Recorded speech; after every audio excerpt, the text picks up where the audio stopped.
Welcome back to Live Life by Design. Today we have Brian Charlesworth in La Casa, in the house. Thanks for being here, brother. It's good to see you.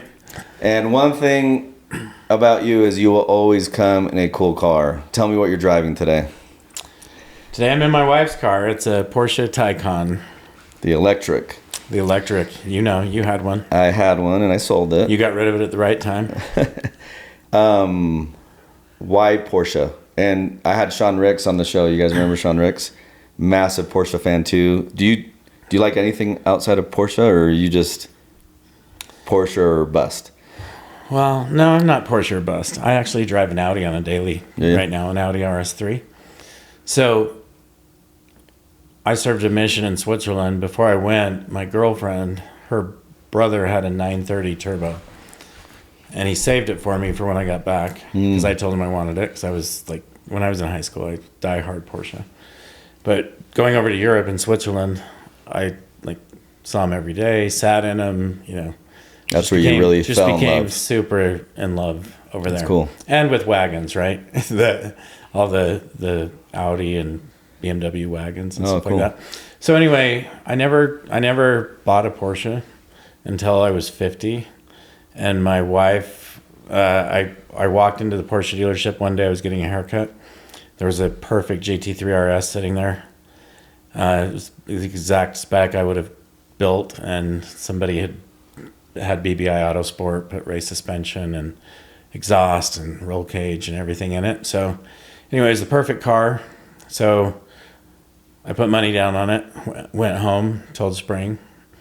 And she said, "Is it a good time to get that car?" I said, "Is it ever a good time to get that car?" You're like, yes. I'm 50, so yeah, it's a good time.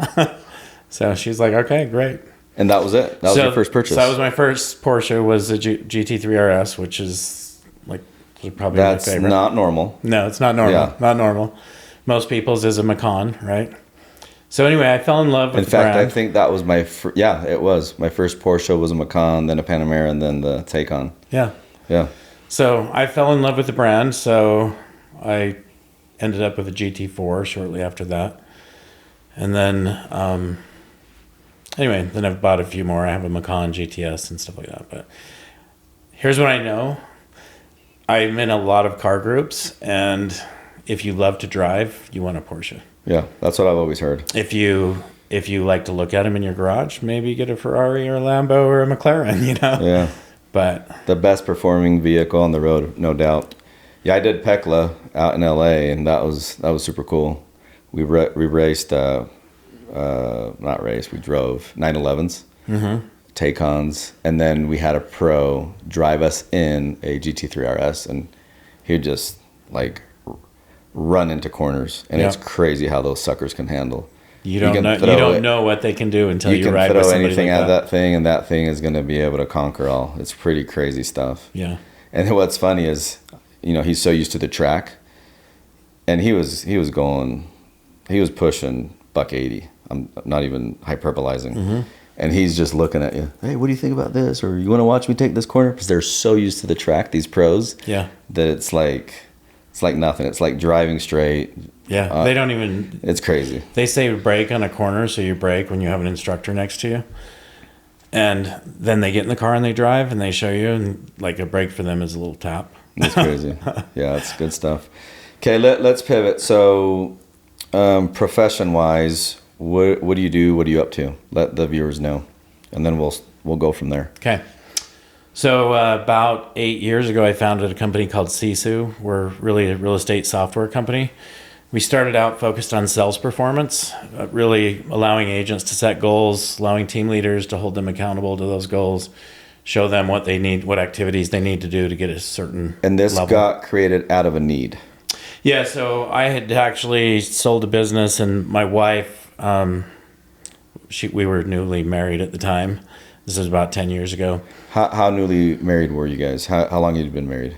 Like a year. Within the year. So okay. So I was just we were just getting ready to sell budget blinds when she and I got married, and so one of your companies. Yeah, and so I told her, I said, you know, I don't know if you want to marry me because I'm an entrepreneur. Like, You never know. Like, I'll be gone all the time sometimes. Yep. Whatever. And she said, no, it's good. I'm great with it. And I said, okay. And so about 6 months after that, Budget Blinds sold. I was just doing some consulting, and she said, why don't you come help me build my real estate team? And, you know, she only had 5 agents at the time. Like, it was just a really small business. She now has 100 agents and then 3,000 agents in her real downline. So she's gone from a small team to a really large business. But anyway, when I jumped into that business, I got to see the pain points of what people go through in real estate. And, you know, at that time, technologically, she didn't have much in place. She actually had 3 transaction coordinators that managed 150 transactions a year is about what they were doing. And they managed them on whiteboards. So they had big whiteboards up on the wall with the tape lines down and across and checking the boxes. Super sophisticated. Yeah, checking the boxes. And, you know, people would go under contract or take a listing and they would send an email to these transaction coordinators. So the first thing we did is we put Google intake forms into place so that they could actually have a clean way of getting a form from an agent. But the problem with that is once you do that, the transaction coordinator can't do anything with that Google intake form, right? It's dead. It's like you can't get reports out of it. You can't push it into anything else. So they would have to take it out of that. Instead of whiteboards, we set up Trello. And so they would take it out of the Google intake forms and put it into Trello. Still, it's a very cumbersome process. If you think about doing that, every transaction, every time you take it from one platform, put it into another, it's probably 20 to 30 minutes. Yep. And it's like, that's a lot of wasted time. That's a lot of man hours. And so then they would take it out of that and put it into spreadsheets to manage commissions. And so I just saw a need. Like, I couldn't believe nobody had built this in the real estate space. And I had built a few tech companies. So I was like, why do you think that is? Why do you think it was never built? So people have attempted to build it. A lot of people, like when I got into real estate, everybody would say, we need an end-to-end real estate platform, something that does everything. And everyone would talk about the end-to-end platform. And everyone's, you know, a lot of companies are out there trying to buy and assemble multiple companies to make an end-to-end platform. But when you do that, it's just not as clean, right? So anyway, there are people that have attempted to do it, but everybody that saw the need, I think, were people that were from real estate. And so everyone tried to solve it with some advanced spreadsheets. They weren't techies, right? And more than likely what happened was they start building it, but then the phone calls come, the open houses come, the showings come, and then they get busy in the minutia and they don't have time to go build business, right? I would say there's probably a dozen that I'm aware of that have attempted to build what we do through spreadsheets. Is there anybody close to what you built spreadsheets in that arena? There's one other company. There's people that do parts of what we do. But nobody as robust. There's people that focus on transaction management, but none of those focus on how do you manage your sales team. So we're really, how do you manage your sales team? How do you manage your ops team? How do you do everything you need to do? With the exception of lead follow-up, we don't do that because there's dozens of companies in the industry that do it, and we're integrated with all. Essentially, for real estate agents, brokerages, teams, etc., you're the front office, meaning motivation, numbers, optics, deal flow, etc., and then back office, you also handle all the e-sign documents on one platform. E-sign is something we're building right now. Okay. We have managed the commission up to the CDA, which is the commission disbursement authorization. So once you get past that, the next step is, okay, we need a signature and we need to make commission payments. When we started, we were for teams, and now we're finding more and more independent brokerages want to use us because we're a platform that does everything they need, except for e-signature and allowing them to actually make the transfers into their agents' bank accounts. But essentially, at some point, you log on to Sisu, you stay on that one platform, everything is integrated in there where you don't have to like enter, exit, enter, exit, enter, exit. Everything is there. Correct. Everything is, we are basically an end-to-end platform. The integration that we have is with CRMs mostly. We do have some integrations into e-signature platforms, but now we're building our own e-signature. Cool. So, what's been the most fulfilling part of this Sisu journey? And by the way, explain what Sisu means. Sisu is a Finnish term, and it's really a way of life. So the Finnish will say they won the war against Russia with 1/10 the number of soldiers because of their culture, which is Sisu.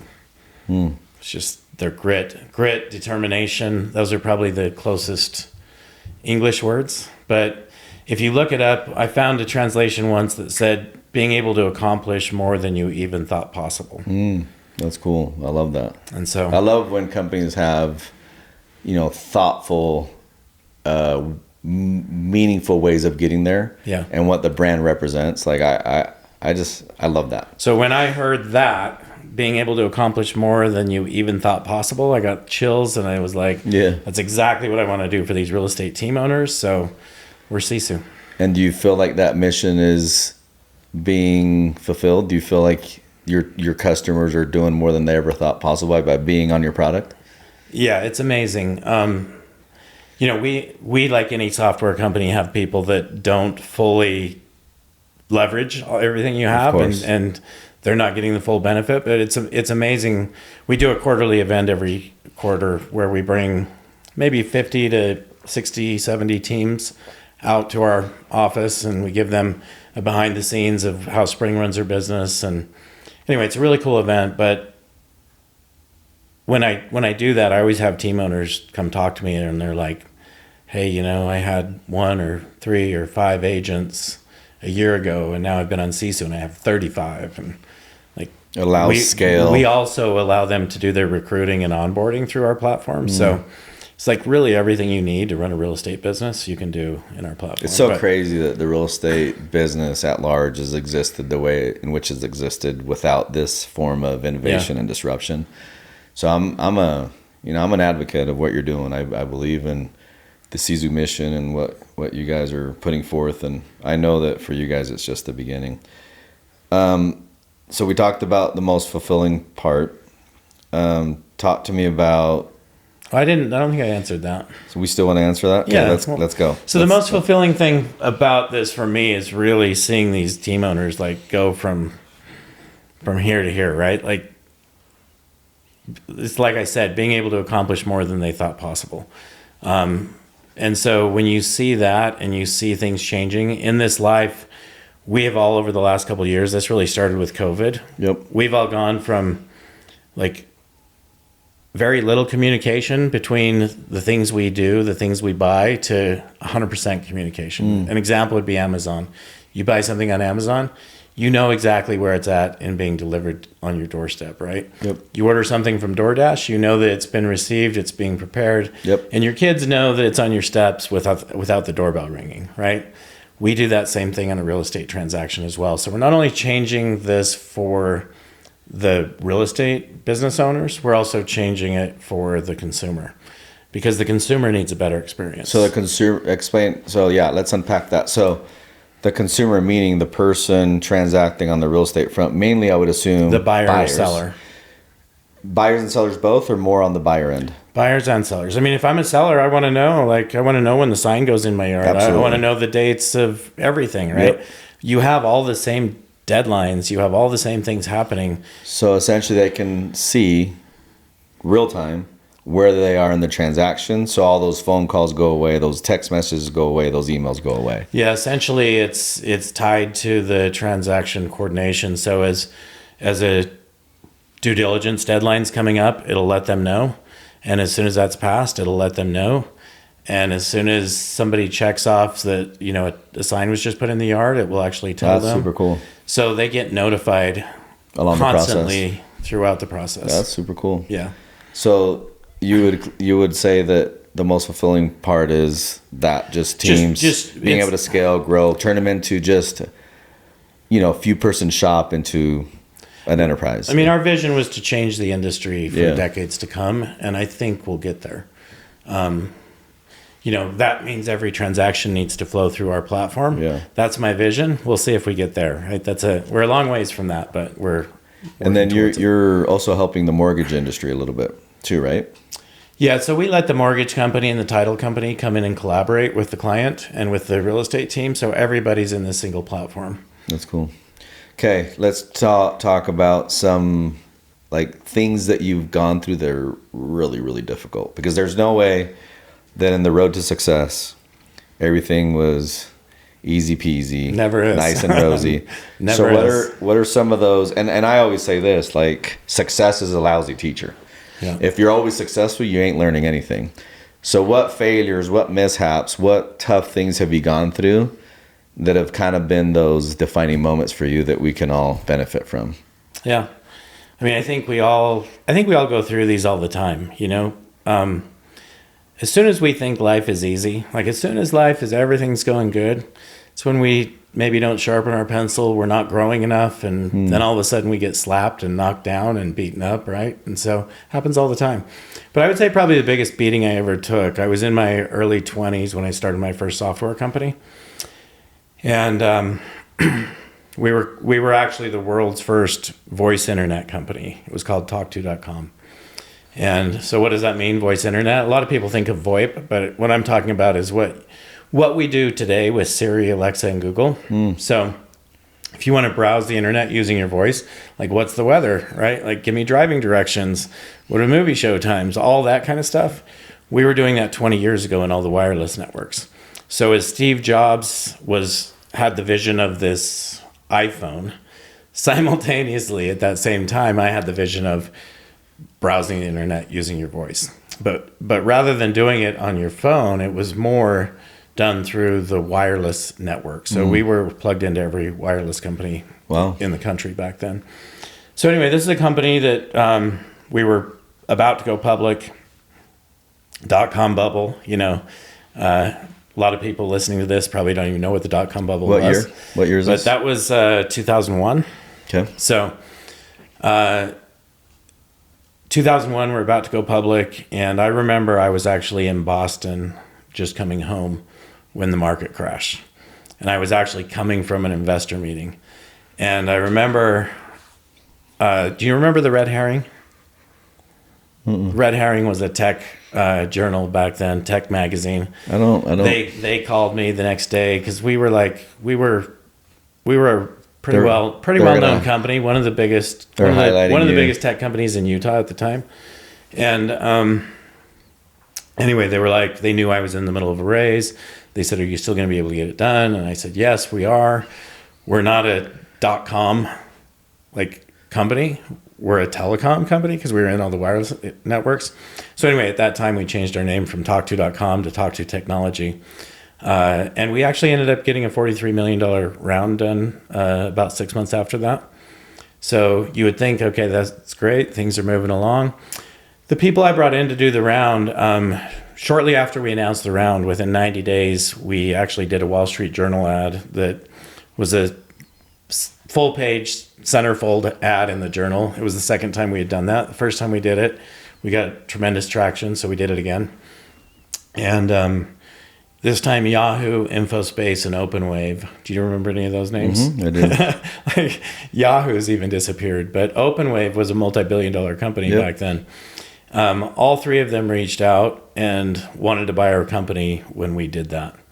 And the number that we got, and this was from InfoSpace, and the crazy thing is I actually met the CEO of InfoSpace at the time just a month ago. He came back and we talked about this. It was pretty crazy. But they offered us $300 million. And for a purchase. For a purchase. Full purchase, not an injection. We had just raised $43 million at a $100 million valuation. So it was a 3X for the investors.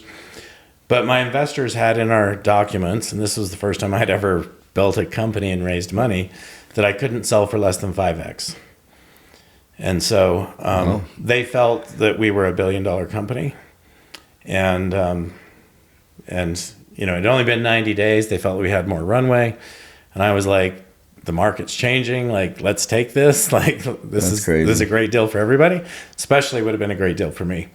But anyway, we didn't take it. What happened was I ended up getting in a fight with our shareholders. I ended up getting squozen out of the business. And 2 years later, they sold for, it was $150 million. But with the amount of money that we raised, most of that went to preferred shareholders. So the win, it wasn't a big win for me, right? So it was a really hard thing because that was like my baby. I wanted to change the world. Like I had this vision of truly changing the world. Now I have this vision of changing the real estate world. It's not nearly as big a vision, right? Yeah. But anyway, it like that hit me for a couple of years, and then I was like, okay, I just need to move forward. What was the look back. What was the main lesson you learned there? So the main thing I learned was, number one, always make sure your investors are aligned with what you want as an outcome. Because if you're not aligned, you don't want that money, right? Sure. Right. Yeah, not all money is created equally. Yeah. I think the other thing I learned is just, I think a lot of times when you get really close to achieving something like massive, a lot of times you let your foot off the gas. Yeah. We as human beings, like the victory lap. Normal to take your foot line. off the gas. Don't take your foot off the gas, right? Stay committed 100% all the way through. I mean, I say this all the time. I've been through multiple transactions, and I always have, the notion of, I'm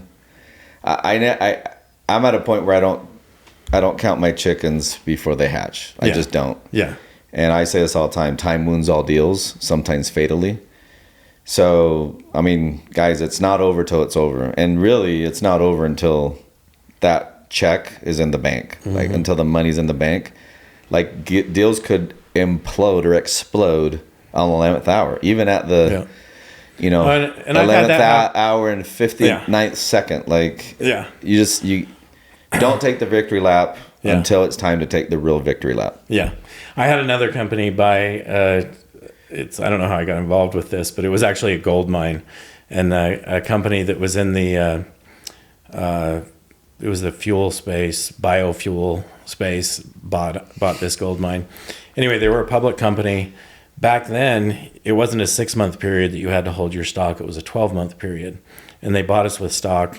It was something that I wasn't involved with that long, but it came down. We were at 30 days from being at that 12 months when we could have sold all of our stock. Yeah. And basically their stock got shorted.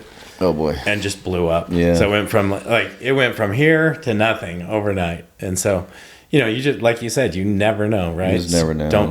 Don't count it. Don't plan it. Yep. And the other thing too is moving forward. Read your docs. Make sure that you understand what's in there. Absolutely. Like not being able to transact unless you get a 5X. I mean, those are pretty gnarly landmines in there. Yeah. Just truly read your docs, understand what it is that you're signing, get really good legal and business help, not just legal help, but business help as well. Yeah, as you're going through your docs and everything.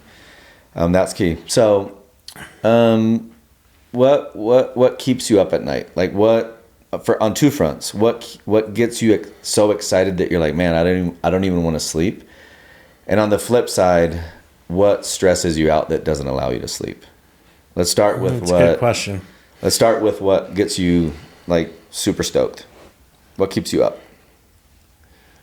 On the positive side? On the positive side. Okay. Or we can start on the negative. We'll start on the negative side. I mean, for me, we have this market we're in, owning a real estate software company or being the founder and CEO of a real estate software company. It's been a challenge to have 2020. The average number of sales in real estate in the United States is 5 million a year. So in 2020, we hit, we were tracking really low at the first of 2020 and then it exploded, right? Anyway, we went from 5 million being the normal up to 6.3 million in 21, I mean. In 22, we went up to 6.8 million. So homes are just selling, right? Like everyone's buying our software. Transacting. Like everybody's transacting. Everybody's on the high horse, right? And we went from 6.8 million to 3.8 million homes in 23. And this year is tracking for 3.8 million as well. So do you know how many homes sold in 2008, which we all talk about being the worst real estate year ever? How many? 4.2 million. 4.2 million. Yeah. So it's a different scenario there than it was then, because then everybody was losing their homes. The banks had lent money to people who couldn't afford the homes. Now you have people paying cash for homes, right? Sure. There's just not as many homes transacting. So it's a different scenario, but the fact is, with interest rates going from 2% to 8%, how they got to 2%, I'll never know, but they went to 8% like overnight, and that's like such a large increase in a short period of time that it was like shock for the industry. And I think we're still trying to come out of that, but between now and the end of the year, this keeps me up at night. I need interest rates to go down, right? So that our teams can be more successful and, quit eliminating every expense they can and realize that they need to do whatever it takes to grow a successful, profitable business rather than just focusing on what they spend, right? Have you seen a lot of teams exit the market and say, hey, it's not worth it anymore, I'm just going to go pivot and do a different industry? Tons of teams. Yeah. Tons of teams exit or merging together. I've seen NAR, and this is kind of a hard number to know because NAR has had their own problems over the last year. In addition to all that, now we have the lawsuit, right? For the viewers, do you mind explaining what NAR is? So NAR is the National Association of Realtors, and they used to have, 2 years ago, they had 1.65 million agents that were registered, right? Part of their organization. They're now down to about 1.1 million. So if you look at that, like that's a massive outflow. Sure. So some of those left the industry, or maybe some of those are just like, I don't want to be a part of NAR anymore because of this lawsuit. But but that's a big exodus of the industry, right? Yep. And then do you see the pendulum swinging back anytime soon, or is it still TBD? I see it swinging back soon. This lawsuit took place where... And it just recently materialized, correct? Just recently materialized. What that means, for those of you who don't know, it basically means the buyer's agent has to get the buyer to agree to pay commissions now. That didn't have to happen before. Yeah. I think in most cases, the seller will still pay the commissions. It hasn't changed much because the seller knows if they want to sell their house, they're going to pay commissions to the buyer's agent as well. Yeah, of course.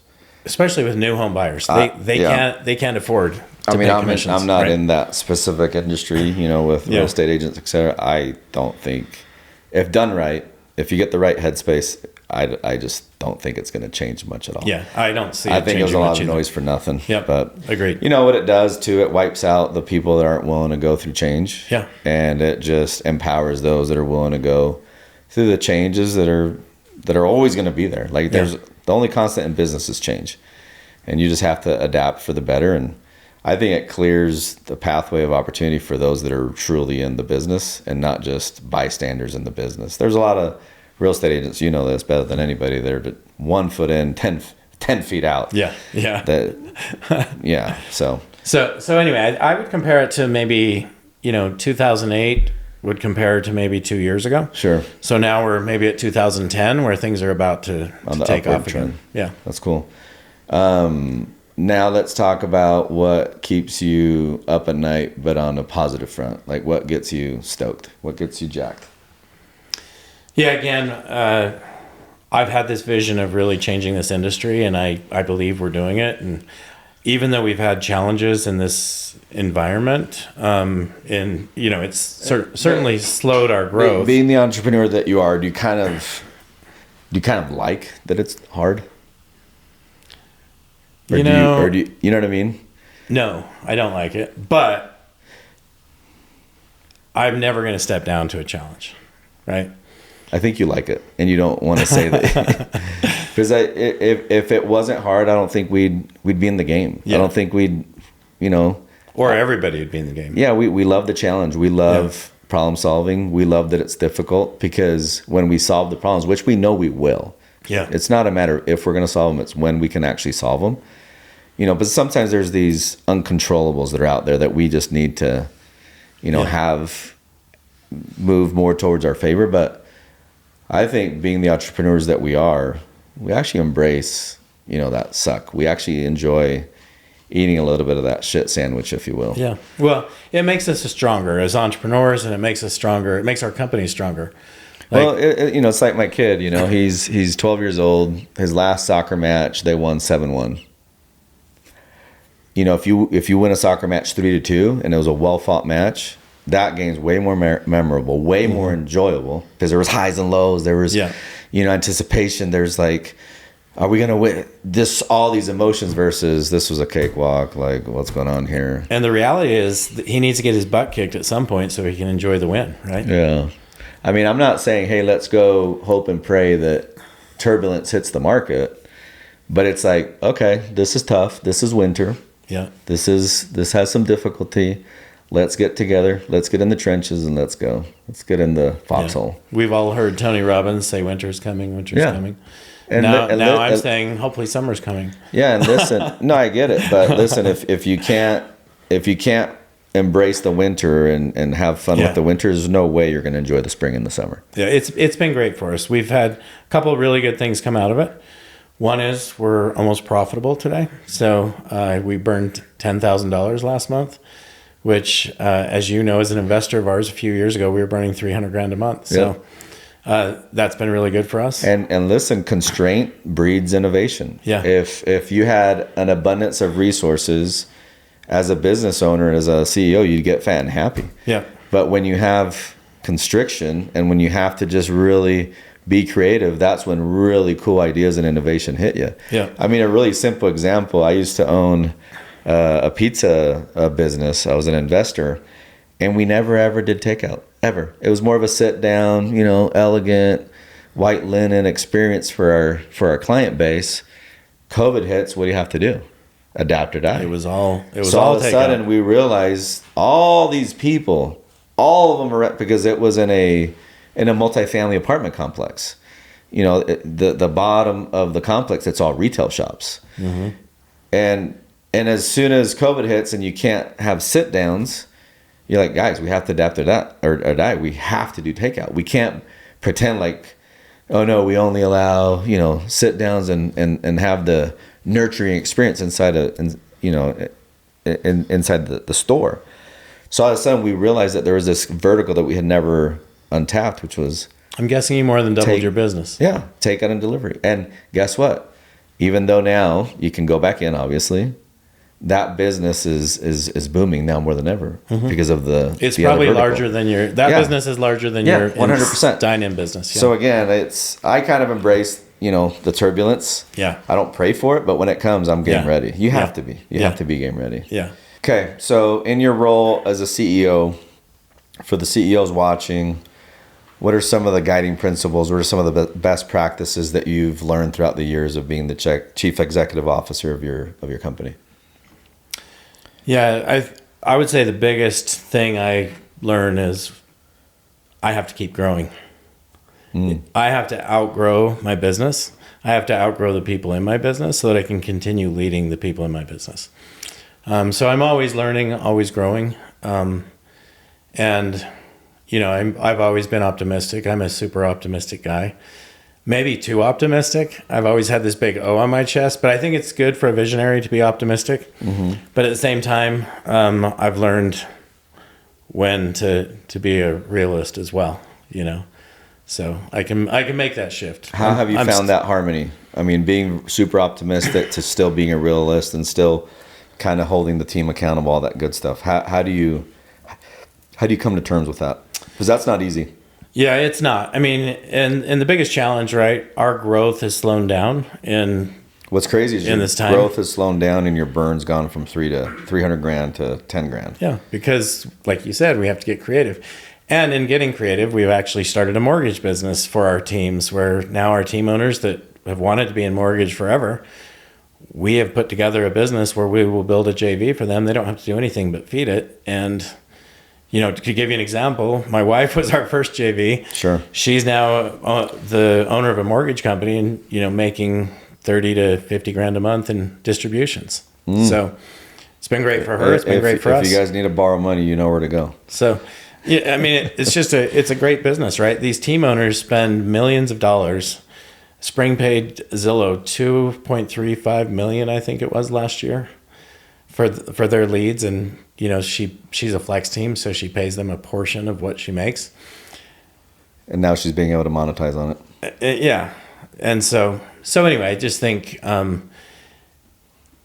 these people are ready to to stop giving that away and start being able to benefit from it, because they spend a lot of money on those leads, right? So, and the better thing about it is they can also control the experience end to end for their consumers. So the client actually has a better experience. They know the client, like if a client just goes use any mortgage company, very frequently they don't hit the deadlines. They have to extend the closing, all that kind of stuff. Whereas if they use this mortgage company, they're going to be qualified to close in 3 weeks every time, right? So it's just a better experience. That's super cool. What common mistakes do business leaders make? Like anybody in the C-suite, a CFO, a COO, a CEO. What are some of the things that you've seen time and time again? We're like, oh my gosh, if they only knew this, what would that be? Yeah, I saw this happen to a company. I was actually mountain biking this weekend with a guy that was the founder of this company, and I'm not going to say any names, but this company, I did a little bit of this talk to the company that, we raised $43 million, should have sold for $300 million. How old were you when you almost got that transaction? 27. 27, young. Yeah. Okay. Yeah. So we have a tendency to go out and spend. When we raise money, like people usually go spend frivolously. And what I would say is treat every dollar like it's your own. Mm-hmm. Because it really is. It is your own, and you need to be grateful for every dollar you have and not just go blow it. And when people go out and do those things, I mean, they think, I'm just going to go get my name out there. Well, have a product before you're sponsoring and putting 20,000 T-shirts on seats in the Delta Center, you know? Yeah. So anyway, I would say just, I think it's really easy for companies. And I know another company, I was just going to go there to lunch before this, but I didn't have time, where one of the companies who just raised $12 million here in Utah was speaking. And, okay, great, he's got $12 million. So make sure you still run that business efficiently. Don't just go spend it, right? Sure. I mean, so many times you think, okay, now I'm going to hire 10 people on my marketing team. Well, maybe 2 people that are really good can do a better job than those 10. Got it. And then when is the right time to raise versus just bootstrapping it? Well, you know this better than me, Jeff, but that's why I asked the questions. Well, I would say the right time to raise is always when you don't need the money, actually. So if you don't need it, it's... But hold on a second. Should every... Trick question, you know the answer. And this is just a good lesson, but is it right? Should every company raise a round? No. I mean, my theory is delay. Yeah. Why would we delay versus taking money? You take money today, you give away 30 or 50% of your company, right? When you're starting a company, take it as far as you can, prove it out, drive the value as high as possible so that when you raise, you can give away the least amount of your business. I always say this, debt is cheaper than equity. Yeah. Because debt, you can pay it off. Once it's paid off, you still own the cap table. As long as you know you're going to be profitable, go with that, right? Yeah, debt should always be your first option, in my opinion. I mean, you can say, well, equity, I don't have to service the interest rate, so forth and so on. Yeah, but you have to service a new boss. You have, new guidelines, a new operating agreement that you have to abide by. You have now a board construct that you're going to have to go deal with that you're not used to. Yeah, there's a lot that comes in. They might enforce, certain policies inside your HR department. And it could kill your culture because quite often when private equity comes in, they don't care who Susie, Bobby, Ricky are. They don't care. I'm sorry to say it, those are just names. Yeah. For the CEO, the person that personally recruited those people, there's a relationship there. That CEO knows about their family. They know what they're going through, so forth and so on. So for all of our entrepreneurs out there, just postpone the fundraising element as long as you can.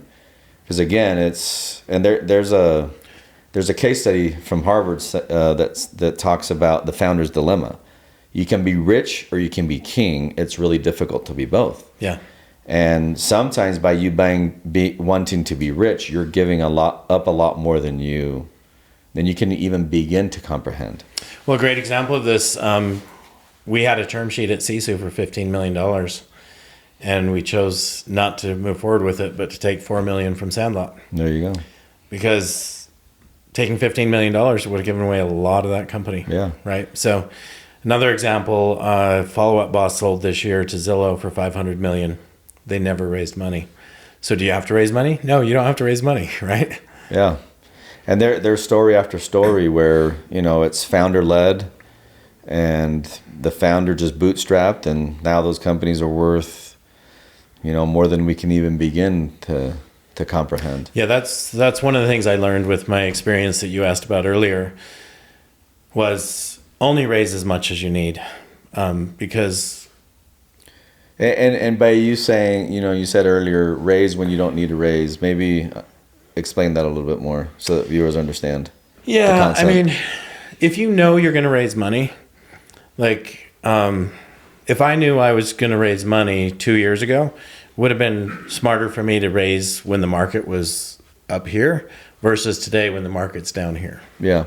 Listen, I was at a meeting, an investor meeting for one of the investments that I'm in as an LP this last week, and then the founder, it's founder led, great CEO. It's a finance business. And he says in real estate, it's location, location, location. In finance and in business at large, it's timing, timing, timing, timing. Mm-hmm. And it's so true. Yep. I have some friends that transacted, I think it was 18 months ago, got a massive valuation. That valuation in 2 months changed to literally zero. Yeah. Zero. Timing, timing, timing. I mean, those that didn't transact that held on, those companies are encumbered, insolvent, gone. And the ones that remain in that specific industry, it's a service-based industry, they're struggling right now because of the cost of capital and everything else. Mm-hmm. So really, you're right. You have to pay attention to the timing. Warren Buffett talks about this. He says, it's not timing the market, it's time in the market, but that relates to stocks. Yeah. But when you're a CEO and you're actually either going to go public or you're going to take on private equity or strategic, timing is key. And you really have to pay attention to what's going on in the market so that you can go out there at the right time. Right now, if you're most companies, you're getting flat rounds or down rounds. Yeah. Not the best time to transact. Right. And I want to elaborate on your point. You want to raise when you don't need to. Meaning, if you're raising because you're running out of cash, you're going to be desperate. If you go grocery shopping when you're hungry, you're going to buy junk food. Yeah. So you need to anticipate the raise, and if you know you're going to raise when you don't have to raise. Yeah, exactly. That way, you're going to get a much better valuation, and you have a really good bat and a best alternative to your negotiated agreement. Exactly. Instead of having to go with the first one. Yep. So have options, right? You have to have options, and you have to have time. Again, timing.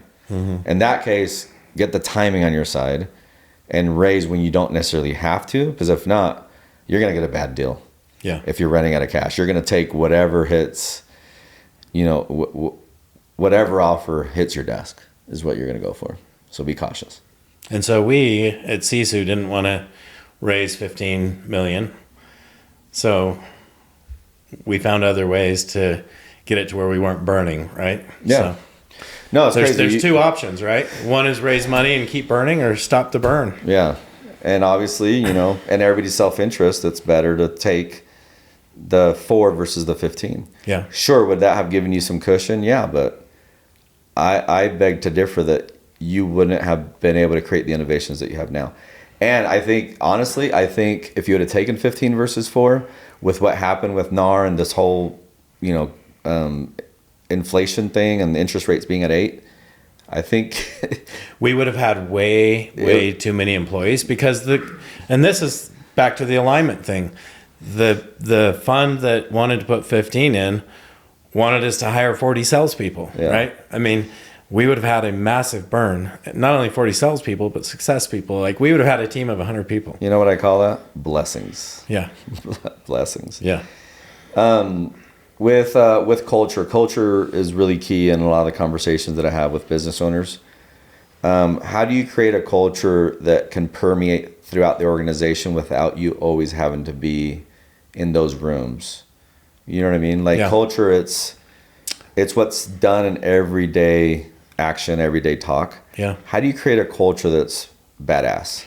Well, I want decisions to be made at every level. So Extreme Ownership is a book that I can truly relate to. So I actually make every new employee read Extreme Ownership, and we have conversations like once a month at least in our team meetings about extreme ownership. But I think a couple of things. One is everyone has to be able to make decisions at whatever level. Otherwise, like, you're going to be spending so much time doing stuff you shouldn't be doing. So you need to trust your team. And number two, I think communication, as in any relationship, communication is the number one thing.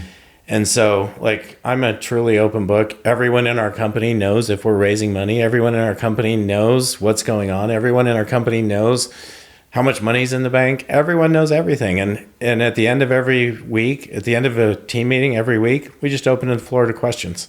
Everybody can ask whatever they want, or give any insights, or share any wins, or whatever it is. Is that via town hall type structure that you do? Yeah. So how does that work? We have people all over the country. So basically everyone logs into a Zoom meeting and we spend an hour every Monday. Just going over I give updates on the industry, on the company, and then each of the department heads gives updates on their department, and then we break it off to questions, and we actually start with wins and gratitude and stuff like that. I would say gratitude is probably something I want to talk about here, because not only in a company, but in life, if you start every meeting with gratitude, it changes the whole culture of that meeting, right? So it's just speaking about culture. Same thing in life. If we start every day with gratitude, we can have a great day, right? But Sure. if we're not grateful, who knows where the day's going to take us? That's why when I asked you the question, what keeps you up at night, you went a certain way so that you could end with the gratitude, because that's what propels you. Yeah. Right. So what do you do systematically to make sure that your meetings, your Mondays, start with gratitude? What structure, what systems do you have in place?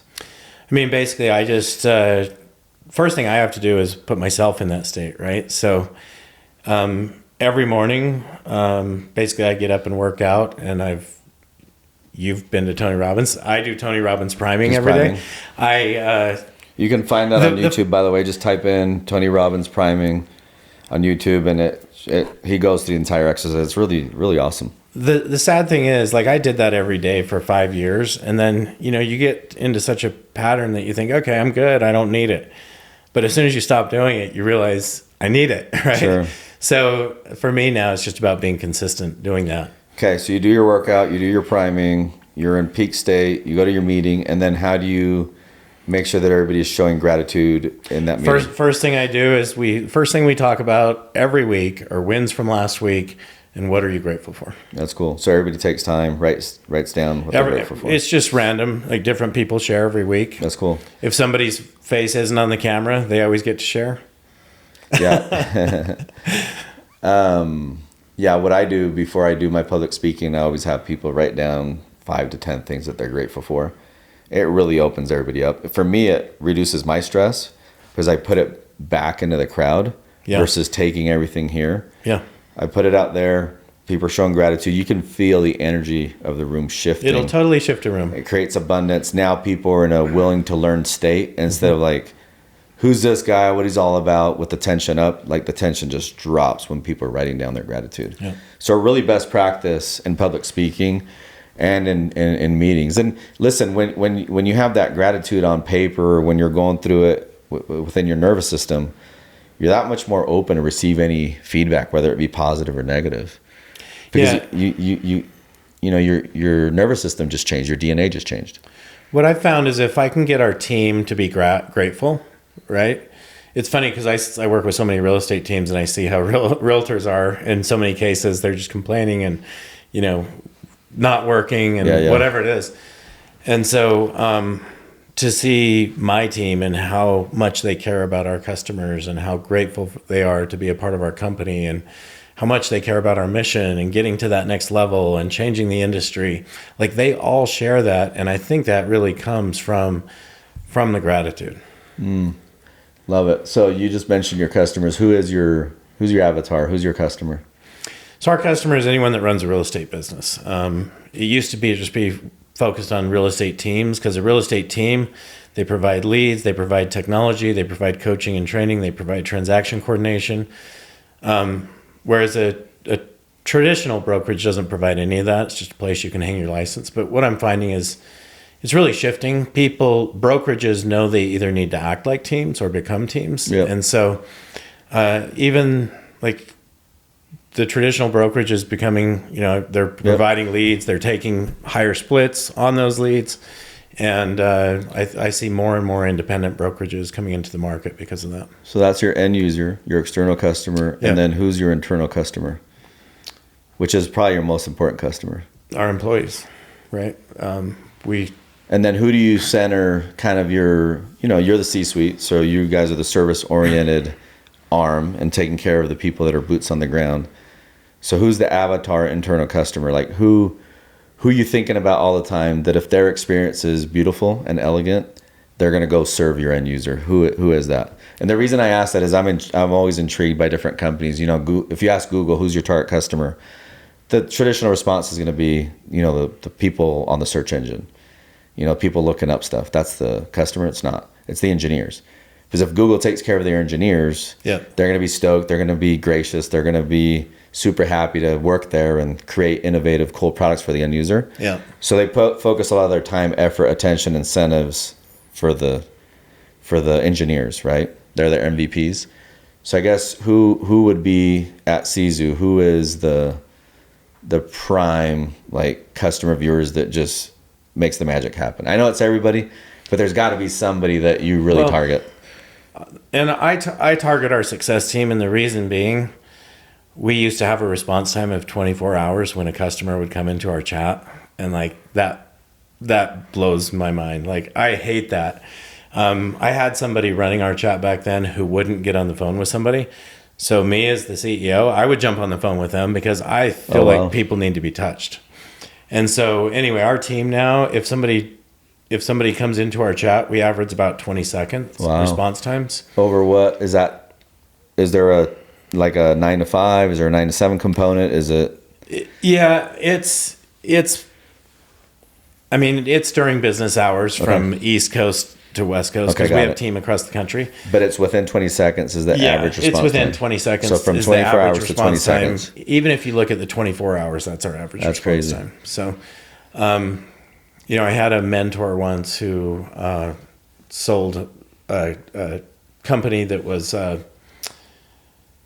credit repair company, largest credit repair company in Utah. And he used to sit on one of my boards, and he basically would share these things with me as he was building that company, that every time they would go from back then it was 800 numbers, right? So they went from a direct line to an 800 number. Now nobody needs an 800 number, and that doubled his business. And then he went from a 2-hour response time to a 5-minute response time. That doubled his business. Then he went from a 5-minute response time to real-time response time. 24 hours a day, he had people there waiting to call, because in credit repair, most people who have credit repair problems, they're trying to figure that out in the middle of the night, right? So so he found that he needed to have people there to answer the phones, these paralegals, 2, 3, 4 in the morning.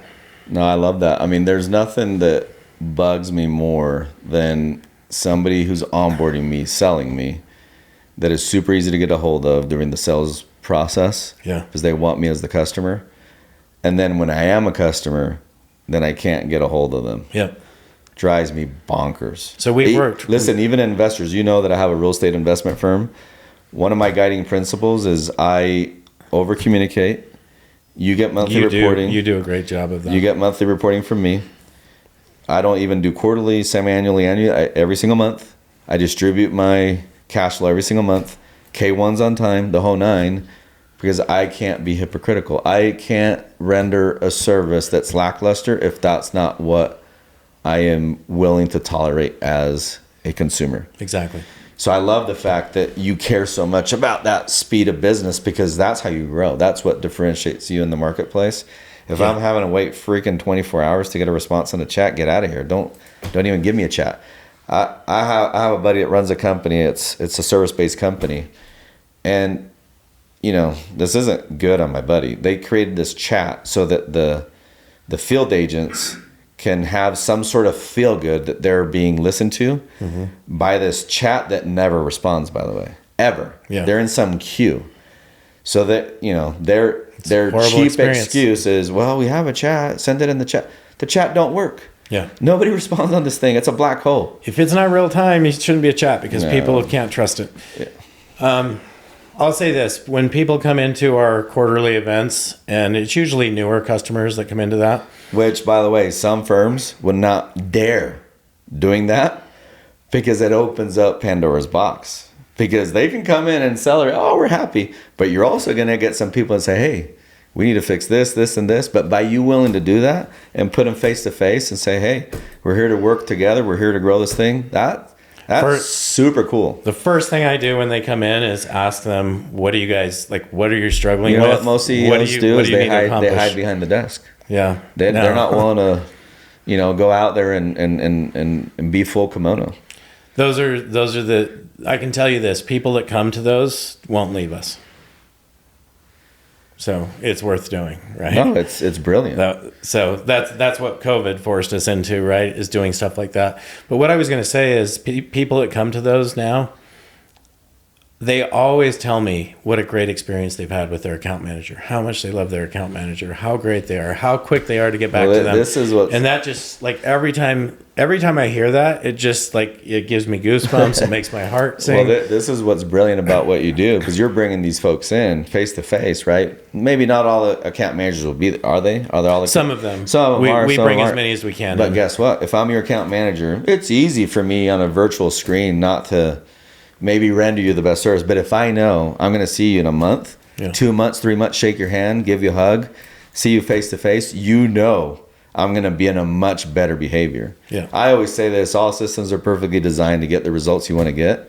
That system that you have in place where you're going to see people face to face in your building or via Zoom where everything is wide open, that's going to cause your field agents to render that much greater of a service because that human connection is going to be there. Yeah. In a really like vulnerable, authentic form. Yeah. So it makes a world of difference. It's probably the most powerful thing we do is I think it's brilliant. Those events. I think it's awesome. Okay. Final question that I love ending the show with. Live life by design. What does that mean to you?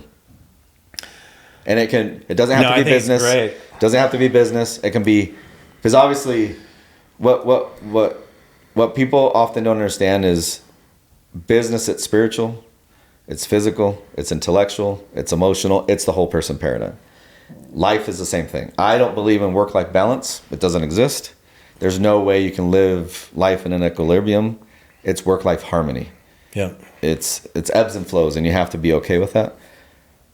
Live life by design. What does that mean to you in the whole person realm? I mean, everything Spring and I do, we try to turn business into pleasure as well. Sure. We end up traveling a lot because she's my biggest customer and my biggest voice. So that's a really positive thing. But living life by design means a lot to me. First thing is all these different areas you talked about, the spiritual, the family, friends, the personal growth, contribution, all these things. I think you have to make sure. It's impossible to ever have a will that's perfectly balanced, right? But you have to pay attention to everything. But living life by design means, for me, it's scheduling your year out ahead of time. So, like, I know before next year hits, I'm going to have a trip every month on the calendar, someplace that we're going to go, something we're going to do. Because, you think about it, when you're over 50 years old, it's like, okay, how many of these years do I have left, right? I need to plan these things. So I was at US Open last week. Why? Because I designed that, right? I wanted to go to US Open. It's one of those things on my bucket list. Now I probably will end up going every year. But I did the same thing with Wimbledon a few years ago. And I say, if you want to experience something, you just have to do it. And it's very similar to, you asked me the question to start here about Porsche. Well, if you want a Porsche, you need to buy it and experience it and go through it. And, that's living life by design. Because if you just constantly say, oh, I'll get that when I get to here and I'll get that when I get to here, you'll never get it. Because there may never be a here, right? So I think you have to enjoy every day. And the best way to really live life by design is to be in gratitude every day and just doing things that you love to do with people you love to be with. Brian, it's been a pleasure. Thanks for being on the show. Thanks for everything you do. It's been awesome to get to know you as a human being and as a leader, and keep doing you and keep living your life by design. Thanks so much for being on. Thanks, Jeff. All right, brother.